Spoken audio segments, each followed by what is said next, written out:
feel like throwing grenades. They feel like throwing dumbbells. It's like Deckard was made in a lab to haunt every Planet Fitness in America. Like anything he throws will become 50 kilos heavier and will set off the rifle lock. I got so stained shot enemies that would be easy in any other game. My best grenade kills were accidents I did not plan for.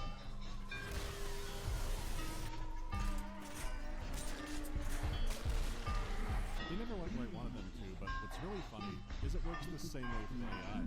Allies and enemies also overrun your shotgun constantly. I guess it's an even playing field. Then you have your Sigma, Deckard's brand of shame.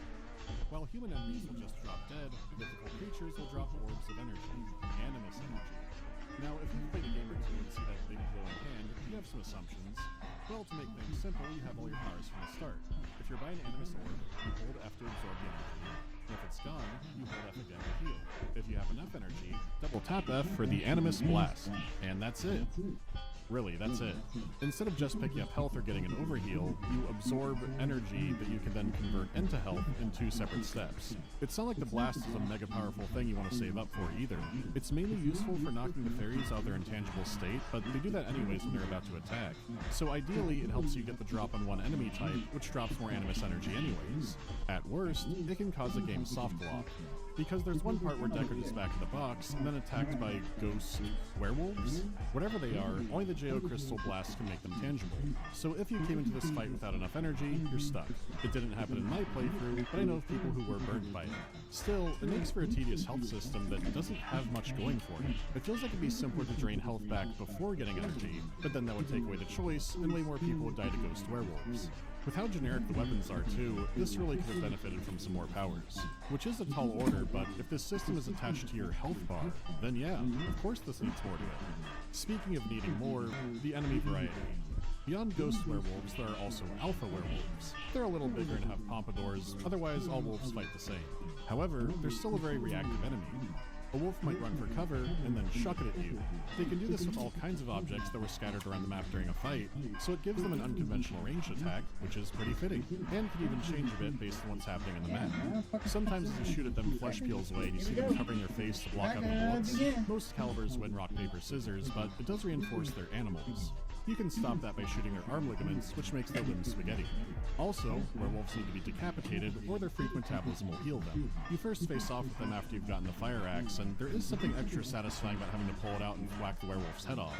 But once you have enough full auto ammo, there's no need to do that. Remember, overwhelming firepower can still be surgical, it's just surgery for everyone. You can use water in the environment to cool down the fire drakes, but it doesn't matter, because the reality is, 2/3 of this game is werewolves. They're in the streets, they're in the sewers, they're in the offices. Near the end of the game I was thinking, man, what happened to all the other creatures? And I guess the developers did too, because there was a sudden parade of everything else. And then it was back to werewolves, and the game's second favorite enemy, Black Order foot soldiers. Their design does have a Cyclops homage going on, but I wouldn't say that counts. For a game branded so hard in Greek myth and imagery, I didn't expect this many werewolves. There are 3 Minotaur mini-boss fights, 2 or 3 Griffin ones, and man are they janky. 2 of 3 Minotaurs got stuck during our fight. The Griffins can jerk and slide around and don't have much weapon feedback. Actually, besides wolves, most enemies don't have much weapon feedback. Their AI breaks down more often than most Lincolns do, where they'll just stand still or run in a circle doing nothing. It feels more and more like the werewolves were the most reliable enemy, but even with that, they break down a lot too.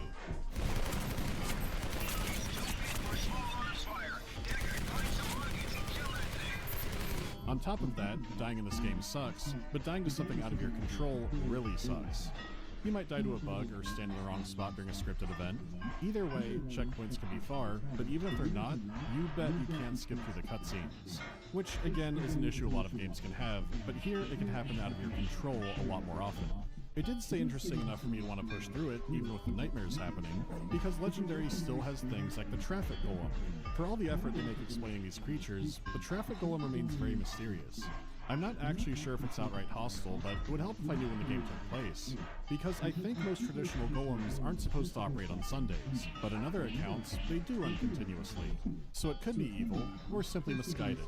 Unaware of its size, but trying to be helpful and turn off every light switch in a building at the same time.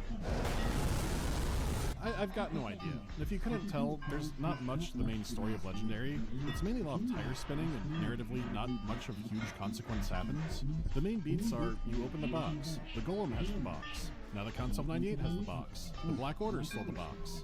My biggest story takeaway was going, the first act of this feels like the last act of Thief.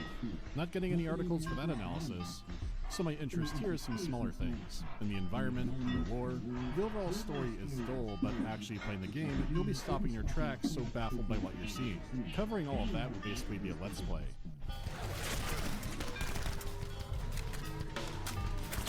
Come on. Kev's Pussycat Club, what the fuck is that? It's already a weird game, but to quote a Greek philosopher, there are still things that stick out like a dick in a cake. And I mean beyond the creature moments, like seeing a griffin do the Mufasa and Scar routine. The whole game is built around the mystery of the modern world, but there is some funky world building and reactions around it. Like Deckard is a silent protagonist, but reading his PDA, he definitely has a New York accent. It's not great, but does make me wish he did talk. Otherwise, exploring the world, you find all kinds of bizarre writing. Like the text message from their child every American parent fears. Hey Dad, the school is being attacked by fire lizards. What should I do? It could be a worse situation, but I think that tone is still too casual. Anyways, the quick rundown is LaFay, the bad man, betrayed Vivian, the narrator, so she defected from the Black Order to the Council of 98. It turns out he wanted the Scooby-Doo monsters unleashed to do something. So you're kind of recruited into the council? The world is run by two competing Illuminatis. One has Blackhawks, one has Imperium Valkyries. So on one hand, the Black Order is much better at being an evil secret organization, but they mainly use these things to catch werewolves and have weird priorities. There's intel from the Black Order that says they almost took over the world in 1945, which seems to imply they're the Nazis, but that's the year the Nazis lost. There's a lot left unclear, but there's something attached to this that makes it really funny. Eventually, Deckard the Mercenary Thief is a guest of honor at the council headquarters. After much research on his signet, it turns out he could set the world back right.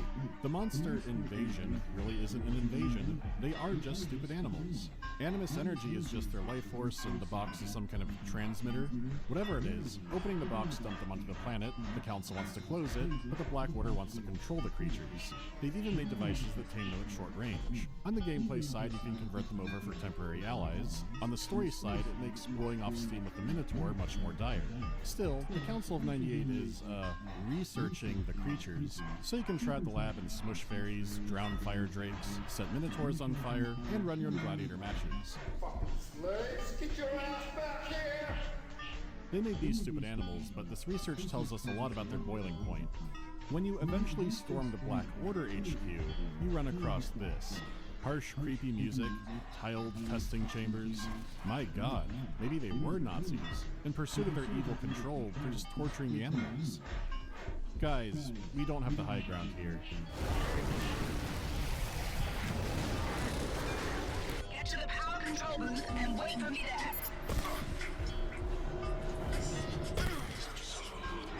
The real final boss. Now you have to go into the engine and reduce your frame rate down to 30, because if you don't, you will fall through the elevator every time. Which means seeing part of the climax at a much lower frame rate until you get a checkpoint and go back and rechange it, and now I might misremember LaFay as being LaFrame. You and the council storm the roof and you fill his big, evil, animus box with energy, and this overloads it, breaks the stupid machine, and as a reward, you get an insane villain death.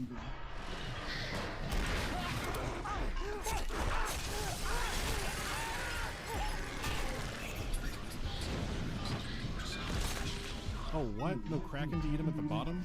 This doesn't matter. Nothing else tops that.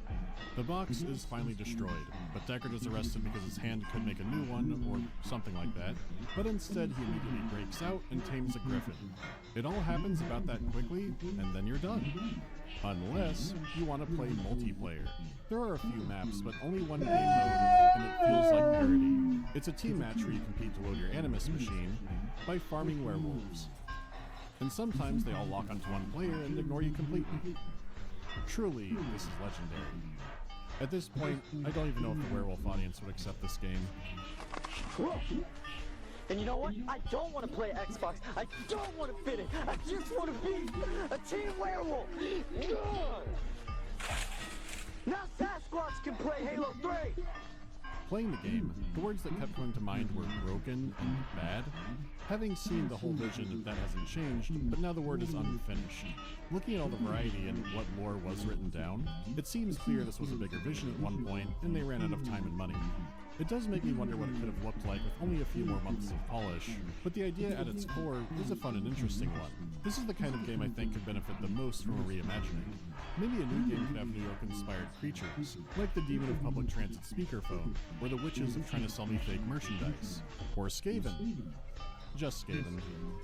At the end of the day, it's one of those games more interesting to learn that it exists compared to actually playing it, but if you can put up with the worst parts of it,